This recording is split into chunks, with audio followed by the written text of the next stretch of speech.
I can't get myself to see any good news in this at all.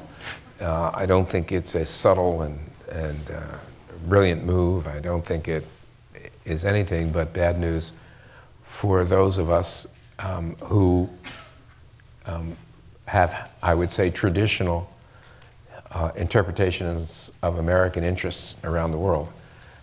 The John Bolton that I am familiar with and positions he's taken does not value institutions which I think are important. He has shown an enthusiasm for the use of force on occasion, which I find regrettable. And as I look at the people around the president, I see the situation changing for the worse. I had my own concerns about the Secretary of State and Secretary Tillerson's views on how the State Department should be staffed and organized. But on some foreign policy issues, including the one that has occupied our time tonight, he occasionally said what I thought was the right thing, and he said it knowing that it was not the president's view. He is no longer the Secretary of State, someone who the president regards as much more frequently in line with his own thinking is. The same is probably true of General McMaster's departure and the replacement by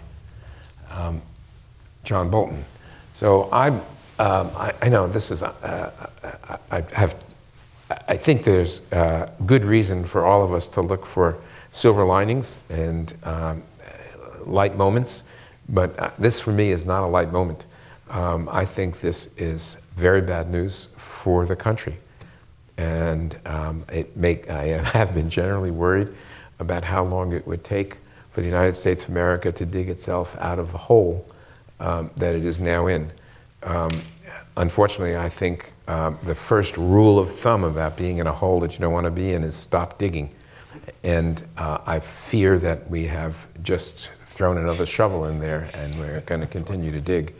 And it will cost us in any number of different ways, and I hope it does not cost us in human lives.